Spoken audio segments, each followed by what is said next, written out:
Hello, welcome back. Best audience ever, because you guys are like knocking on my door all the time. You're telling me what to do. You're telling me who you want to hear from. You're cheering it on and you're doing reviews. And we so appreciate it because, you know, that's important to get the word out about everyone that we have on as a guest. And today you guys get like that whole Wrigley's, 2-for-1. I am super excited because you guys know that we've got a big project going on and you're going to hear about it for another 362 days till myself and Corrine land in the country of Ireland and start hoofing across raising money for the music industry. If you have never landed on our show before, it's called Mission Accepted for a reason, because all of the guests that come on, whether they're entrepreneurs, creatives, or in media, no matter what age they are, double boomers to Gen Z. And oh my gosh, the Gen Z generation are stepping up into the world of entrepreneurship like never before. I'm like, how many people do you have on your Instagram? They're like, yeah, I don't need a website. I just build myself out on Instagram. I'm like, okay, so here's the deal. On this show, the whole idea is that it's multi-generational because what they have, they can teach us. We were just talking about some stuff around social media. And honestly, what we have as boomers, we can teach them, and that's going to make for a beautiful generation of entrepreneurs. So look, on the show, we talk about the mission because every entrepreneur has their own story. Some people were forced into entrepreneurship. Some people were dragged by their partner. They're like, I'm doing this. You coming? Some people had their back against the wall and they got their walking papers and they were like, I need to make rent in 30 days. At some point, everybody on the inside said yes, no matter what was going on the outside. There was a decision that had to be made. Now, here's the great news and the kind of news, in case you haven't ventured into the world of entrepreneurship and taken on your own mission, is that the mission doesn't stop with yes. The mission continues to change and grow. And those of us that, trudge through that, we get, I think, what I call the highest benefits, right? There's something very self-fulfilling knowing that you're on path and on passion. And if you're not, you'll know it really quickly when you walk into entrepreneurship. So I have this really cool band that's come on today. And you guys know how much I love music. I'm not going to go on and on because they're going to talk about themselves.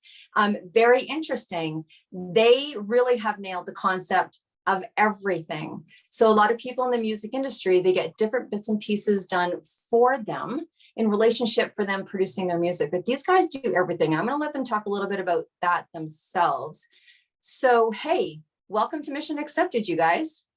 Hi, thanks for having us. Thank you. So why don't you tell us a little bit about the name of your band? I'll let you introduce yourself, the name of your band. And as a couple, at a certain point, we want to hear how you guys either got together or got together musically, and share a little bit like what's your band? What do you guys do? I know that you love the classics, so I'll let you talk about that. Sure. I'm Kevin. And I'm Jill. And we're Moving Lines, and we're from Summerland, BC. And we kind of got our start during the pandemic. I mean, that was kind of the whole basis of writing our own stuff. We do have a classic rock cover band that we have had for about 7 years now. And it kind of just, stopped. Everything stopped. So we thought, well, we had some stuff kind of started because we just didn't have time to actually finish it. We're so busy, right? And we thought maybe this is the perfect time just to grab hold and do what we kind of want to do, which is, write our own original stuff. So that's kind of how it started. And I guess it'd be 2020, I guess we started kicking it back. And then we released our first single last year. And now we have 6 singles and more to come. More to come. We try to release one every couple months. Yeah. And actually, the first single that we released, there was some awards, ISSA awards, which was a surprise. It's done in Atlanta, Georgia. So yeah, I mean, lots of surprises come up for us along the way, and it's just been really exciting. Yeah, and the name just kind of stemmed from our travels. We moved a lot. Like we're from Saskatchewan originally, moved to BC, moved back to Saskatchewan because we had sick family, came back to the Langley area. Moved back to the Okanagan here. So it's just kind of a play on that, but it's also a lot of what you see in music, moving lines, like the heartbeats of the music, right? That was kind of the play on it. But it was just a name that kind of floated around, and we thought that one. That's the Yeah, one. and it makes sense, and it represents who we are, and that we have multiple layers to what we do. Mhm. So And always moving. and we're always moving. No, that's moving. Forward. Right. So here's the cool thing. So you guys, during the pandemic, made lemonade out of lemons, and interestingly enough, gave you time to slow down and get to some of that stuff that has been sitting on the list. And I think we can all relate to that as, entrepreneurs or creatives or what have you. There's like these two lists, the stuff that, that we're doing and the stuff that needs doing, right? And the stuff that needs wanting to be done. So you guys, it sounds like you were in music before. Like, were you in music together before, or was it separate? Like, talk a little bit about maybe individually how you decided to take on the mission of adding music into your life, and obviously doing this for work. Yeah. For myself, I started drumming when I was 5 years old, and well, I hate to give my age away too, but I'm 47. I gave my age away So, before we were live, so feel free to go for it. so it's been a long time, and my parents bought me this snare drum and a splash cymbal from Sears, and I think I beat the crap out of that thing. And then they bought me, surprisingly, they bought me a full drum kit, which I probably drove them crazy, but they supported me all the way through. And I actually picked up guitar when I was 13 by accident. I was starting a band, and I think it was grade 7. I was just asking randomly, hey, anybody want to join a band? And this one girl kind of came to me and said, I have a guitar, but it's missing a string. And I don't know why. I said, well, let me see it and I'll put it on, I guess. I don't know. I had no idea what to expect, right?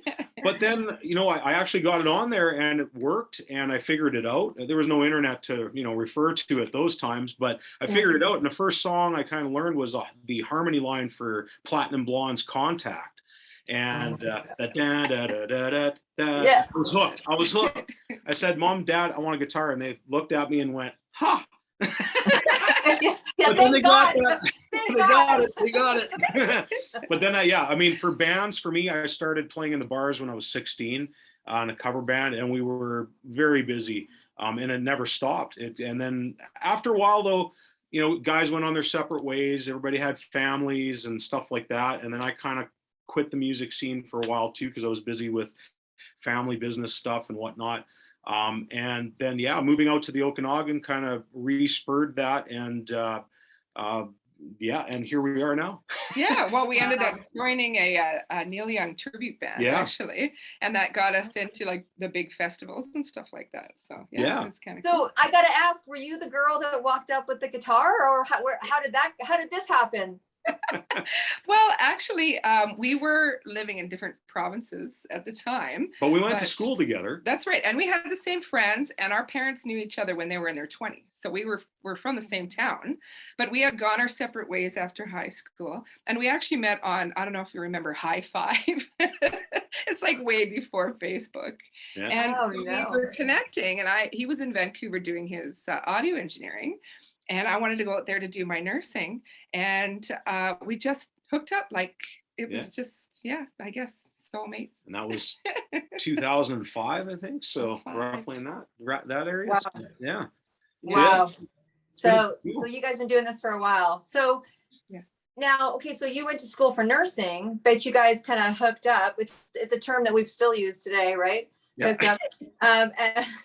And so how did you end up doing music together? Like, did you also have this story of playing, or were you in the school choir, or how'd this work?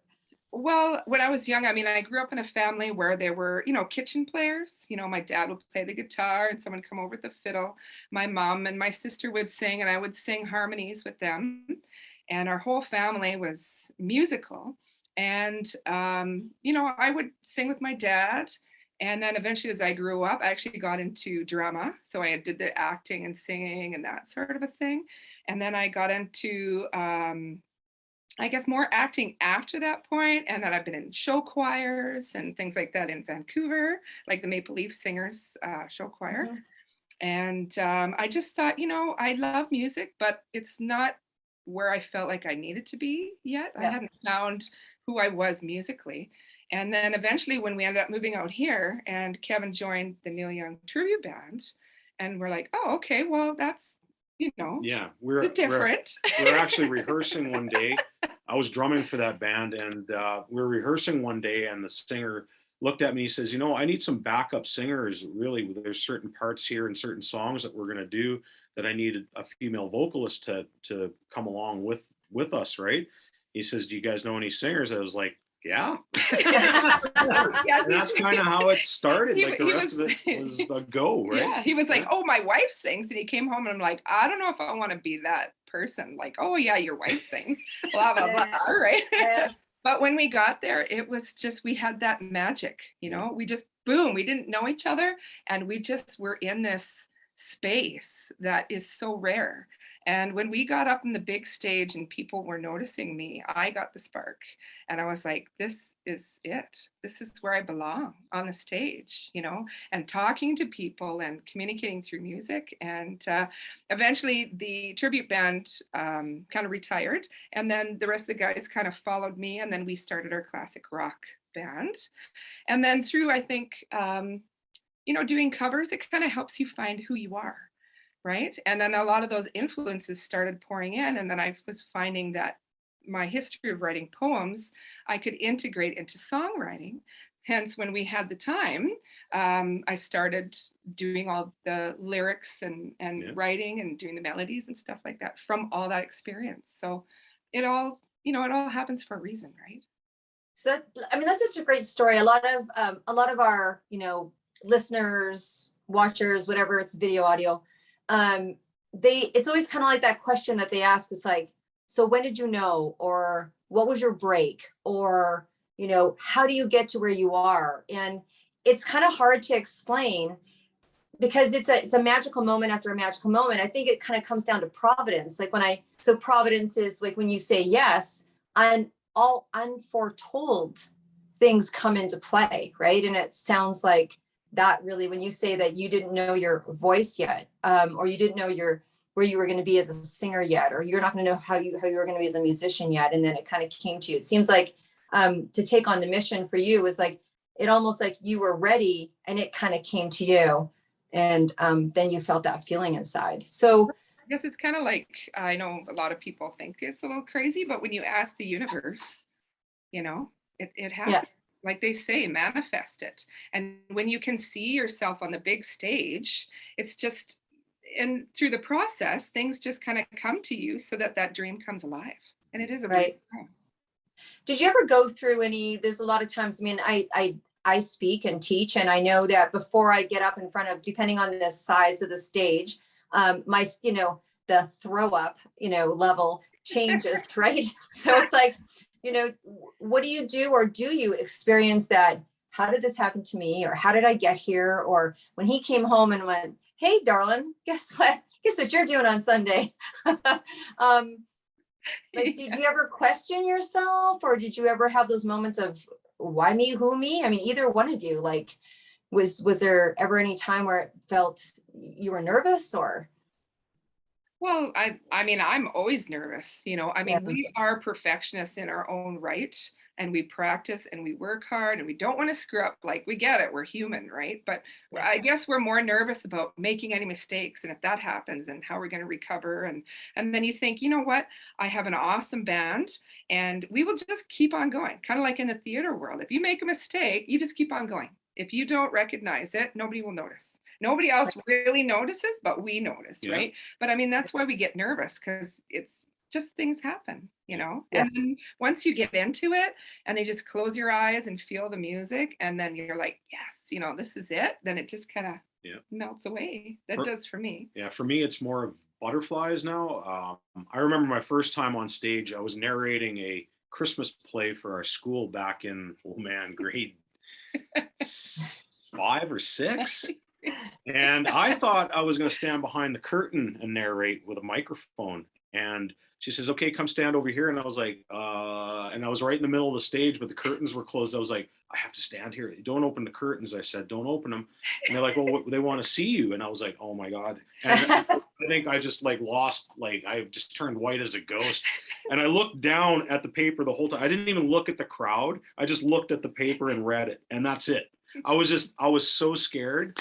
And after that moment, though, I easily jumped on stage. I just get the butterflies more. I'm excited. I'm ready to go. After that first song, I know everything's just fine, right? It's good to go. But for me, it's more of a butterfly thing now. I get excited for the show. Here we go. Wow. Look, I know you guys have been influenced by, and it was so great to hear, and I'm sure there's more, but one of my favorite bands of all times is April Wine. And when I was reading some stuff that you had sent over, and I'm like, April Wine, right? So, I mean, we hear lots about, we have some amazing musicians in Canada, just in our ballpark. So who kind of impressed upon you, and like, who did you watch, or who was important for you? Like, what's kind of your people? Wow, I remember my first concert. Actually, before that, I remember one of my friends brought over a record for me to listen to. And at that time, I really wasn't listening to anything. I was just listening to what my parents put on. So things like the Irish Rovers, Eddie Rabbit, stuff like that. I'd never really heard any hard rock stuff. So my friend brought over Quiet Riot, Mental Health. And I was like, wow, I love this stuff. So Quiet Riot was my number one go-to. And then I found Kick-Axe right after that. And that was my first concert. My mom came with me. She said, I'll be at the back. And I ran to the front, and it was the best show ever. I still listen to that album. Vices is like one of my top albums. I think it's great. They were a great band from Saskatchewan as well. But there's so many influences for me, and I stuck to the hard rock thing mostly through the 80s, and then as alternative started moving in, Soundgarden became one of my favorites, along with Alice in Chains. But I listened to all the classics too, Autograph and whatnot. But right now, I would say like Big Wreck is a number one for me. Ian Thornley is just a god on guitar and singing. And vocals. Yeah. And unreal. Kevin got me hooked with Ian Thornley. Like, wow. We go every time they show up. He's our teacher, right? Like you just study his stuff. Yeah, like, it's amazing. So many to list, but Metallica was another big one for me. I really got into Metallica. I learned the whole And Justice album on guitar because I had to. I loved it. I thought it was great. Wow. But yeah, there's so many. So many. So I wanted to talk a little bit about kind of when people understudy, when people take other people under their wing. We do a lot, a lot of people in industry, entrepreneurs, we help each other, help each other.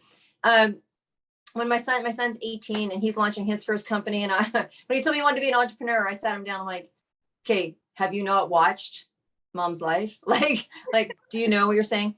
Like, yeah. And I'm like, this is not the easy way. We could, you want to get a job, I can help you get a job. And he's like, I know. But he showed signs of fashion and art when he was 10. And now, I can brag on about him because I'm his mom. But he became a sneakerhead. So, the whole culture around sneakerhead, and just love rap music. And I had to get myself around some of those lyrics. And I'm like, I guess that was my payback, because my mom had to get used to AC/DC. And I guess my grandmother had to get used to Elvis. Actually, my grandmother probably would have dated Elvis, but that's another story. So so when my son started showing fashion and he wanted to go learn how to make sneakers, not just be a sneakerhead and flip and whatever, I was a little bit at a loss, because I love fashion, but I wasn't in the fashion industry. And I thought, okay, one of the things I need to do is find this kid who was too young to go to a fashion school, who to go learn from. And it was hard. It took me 4 months to find a sewer that could take Ocean under her wing and watch my 16-year-old sew his first bandana, and make his first pair of pants. And I just so appreciate the art and the benefit of being understudied, or someone taking someone under their wing. And I think it's more of a European thought than maybe a North American thought. But when you were talking about how you guys teach, and how people can actually really do it all themselves, because you guys do it all yourself. I can say, honestly, I think I was in tears at Christmas when I was giving her a Christmas gift. I go, you have no idea what you've done for our family. Like, you have no idea. My son's eyes are like so excited now. He's moving on to his next private understudy person, next level. Honestly, it changed our life. So when I heard that you do that, talk about that, because people will see you as a band, or they'll see you as a guitar player, or they'll see you as a songwriter, or they'll see people as producers. But when you said you guys do it all, share, because I think it's important. Yeah, absolutely. I mean, I started using Photoshop back in almost its inception, and I quickly became kind of addicted to using it. And then I found Corel Draw as well. So like art design and stuff like that, we do all our own graphics and all that stuff. Album You know, art. I'm not a pro by any means, but I learned the program so I could do it because it saves a ton of time. I know what we're looking for, kind of thing, or the ideas we have, and we can play around, do Saves things like us that. money. Yeah. For sure. Engineering Yeah. part of it. I mean, I was interested when computers were still like, you know, a $5,000 machine, but it was slow as hell and whatever, right? I was still interested though in how do we start computer recording, right? Because I know I'd been to a studio where they had Pro Tools on a Mac, and I was like, this is amazing. You can record right on your computer. I need to know how to do this because I have lots of ideas. And I had a 4-track before that, like just a small Fostex 4-track tape machine. But when I finally figured it out, it just seemed so confusing to me at first because it was new technology. Nobody really knew what was going to work and what wasn't going to work, but it just progressed from there. And then I started, you know, learning and figuring it out. And I guess maybe doing live sound for so long with our bands that we've had, like I've had for since I was 16, kind of helped because I kind of knew what to do. I know it's different in a studio, but at the same time, it's similar. You still have to balance things and get things right. It takes some time to practice and get used to the craft, right? Mhm.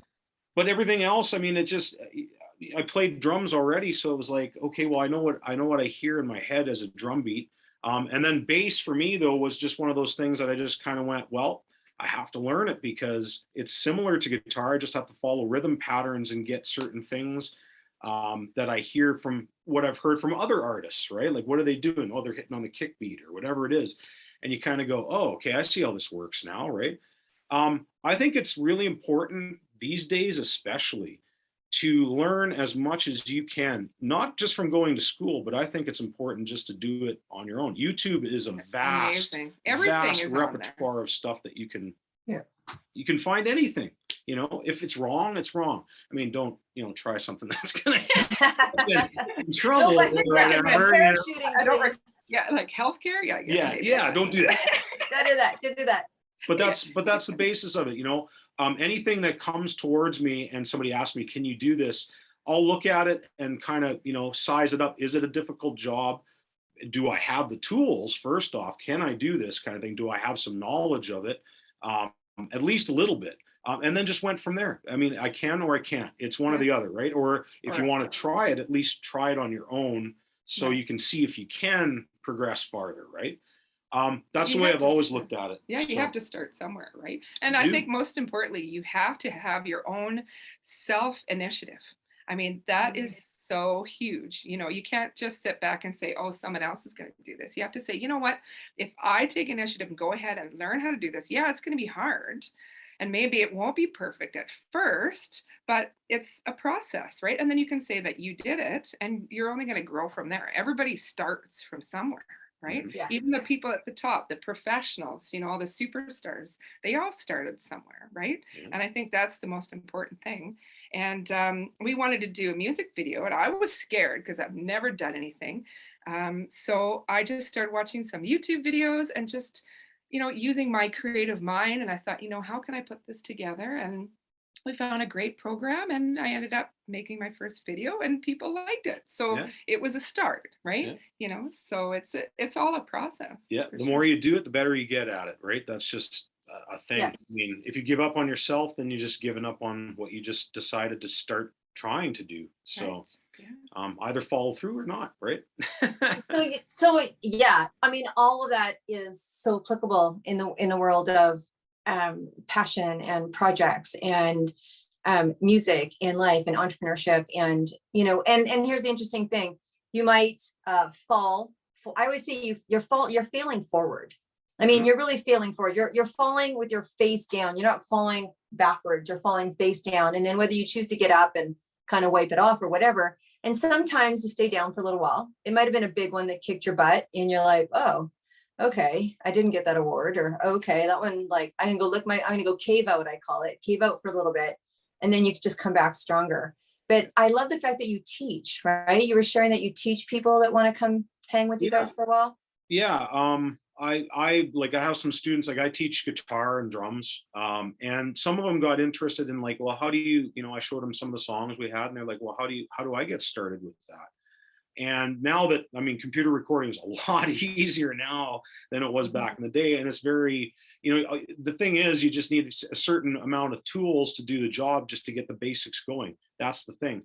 But I let them just play around with the tools we have, which is quite a bit of tools here. So they can just go, hey, let's have some fun. Let's create. Let's be creative. I think being creative, even if you don't decide that as a future for yourself when you're young, it's something that's still in your head that you can kick it forward, say when you're 30 or 35, you're like, hey, I can do this now. I feel like I want to do this. I'm ready. I just think those moments that you get, if there's a door open, people should take it and try it. I mean, if no harm, no foul, right? Like, just go for it. Yeah. If you got, somebody's telling you you can do it, try it. It's no different than, if I didn't ever leave the house, when all the windows closed, I'll never know what season it is, or if it's sunny, or if it's raining, or whatever it is, right? Yeah. You get outside and mess around with whatever you can. That's what I always tell people, is you're your own book, right? You write your own story, and then however it ends is how it's going to end. So yeah, you're in control. There's those old books. I used to read a whole bunch of them, where you read a little thing and then you made a decision and it said turn to page whatever for that decision, right? I used to read those all the time, and then I would go back and reread it and read the next decision and see what changed, right? And then what happened after that. I just found those things interesting, because there's more than one path to get the same result. So yeah. So we're kind of coming a little bit to a close, and I could hang out and talk to you guys all day, and we're definitely going to be talking after the show.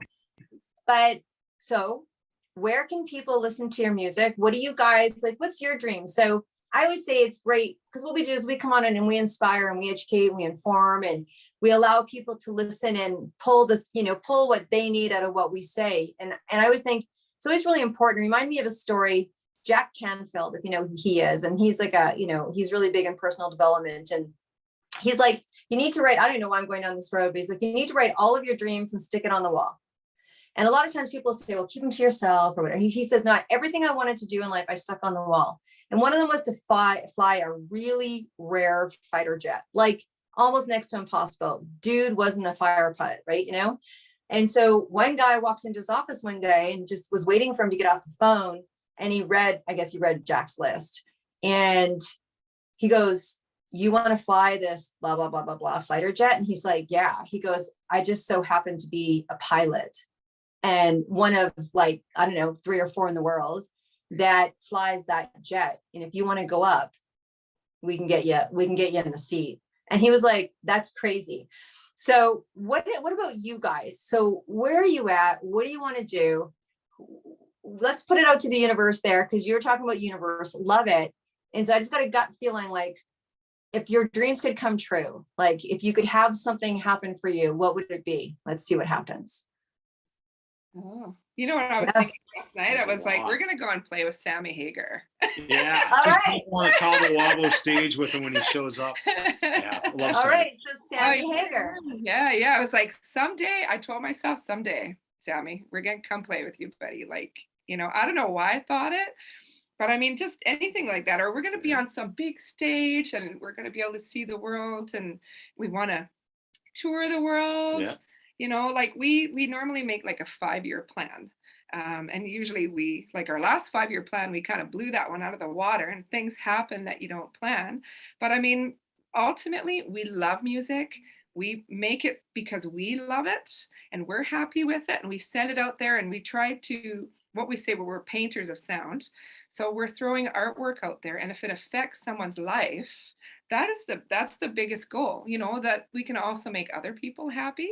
So in the end, that's really what matters, is that people can relate and we can communicate through our music. And the bigger we are, the more communication we have, right? So that's the dream. Yeah. All right. Number one, for sure. Yeah.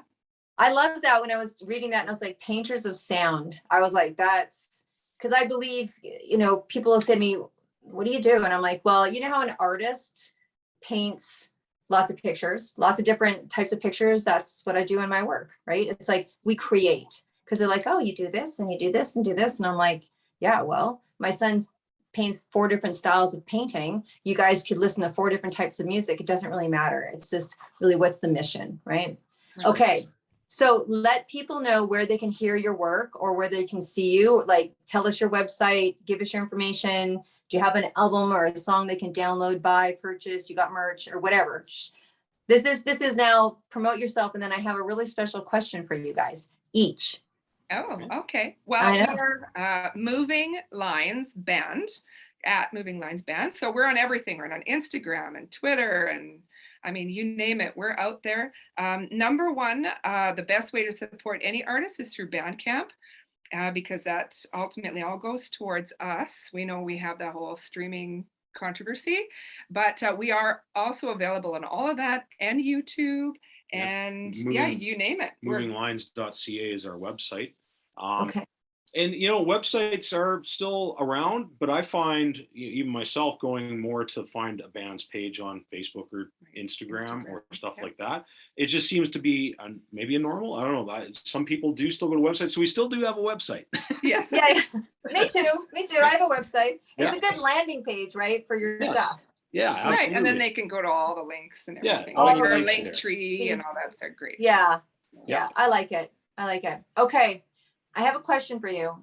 I ask this question of all my guests, no matter what they do for a living. So, and it may be difficult for you, maybe more difficult for you or easier. I don't know, but separately, okay, times come, you're going to that desert island. You've had the lifetime. Sammy's like, man, we just rocked it out. So for you, I'm giving you a trip to a desert island. Unfortunately, that's your last trip. You've got 1 suitcase and you've got room for 1 album. Now, if you want to say it's yours, you get 2, but 1 album. What album would you take with you? And it's only 1, and it can't be a playlist. Each of us to answer? You each get 1. Yeah. Okay. Holy smokes. I know. Wow. That is a hard question. That's a difficult question. Yeah. I mean, I've got a huge list of albums that I love, front to back, especially. Oh yeah. But How do you pick one? I honestly don't. Yeah, I'd have to say I'd have to go with Metallica, just because I mean I grew up with them. It'd have to be Master of Puppets. I mean, that's one of my favorite albums of all time, and that's where the staple of my guitar playing came from, was that album. So I'm going to say that album just for the nostalgia. I mean, there's a lot of great albums, but I'm going to go with the Puppets. It's a tough question. I know it's a tough question, but it's, you know what? You got 1. Okay. And how about you, darling?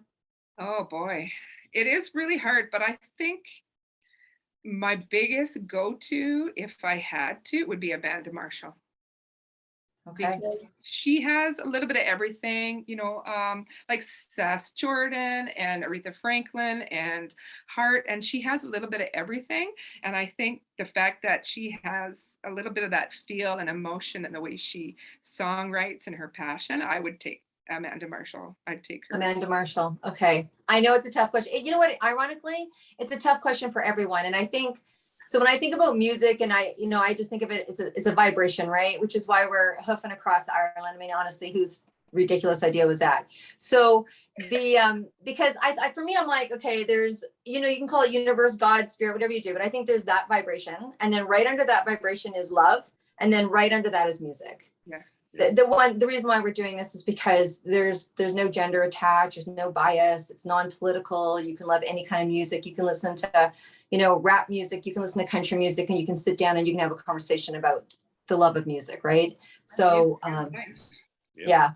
So there you go. So we've got your albums. We're going to hear more from you. Definitely go over to, the Facebook group. You're just talking about it. Go and put your stuff in. And I'm going to let everybody know that if you are involved in music on any level, you own a record store. I was at Moon Records on Comox this last weekend. You guys rocked, So anyone that has anything to do with music in the industry, you're a songwriter, anything like that, just put your stuff out there, like put your gigs, put your needs out there. it's not going to end when the walk ends, which is not till August 2023, but it's They Did It Tour Facebook group. Go put your stuff out, be supported. It's global, so people can, support globally. And then if you want to go to theydidittour.ca, we'd appreciate that. You need to subscribe, and not because you're going to get 1,000 newsletters from us, but honestly, we're going to do some, VIP online events and and live events. We were just at the Roxy. You guys got to know the Roxy. We're just at the Roxy this week, making some plans for some cool live events to happen in the next year or so. So we'll do live and online and just support the industry. So there you go, guys. And if you want to be on the podcast, you know how to reach me, because you guys do all the time, which is cool. So coolest audience ever. Is there any last things that you guys want to say before we say goodbye for now? No, I mean, just enjoy the music. Enjoy. I guess our tagline is rock on and follow the moving lines. Awesome. Great way to end. Okay, guys, we'll talk soon. Thanks, everybody. Thank you. Thank you. Bye.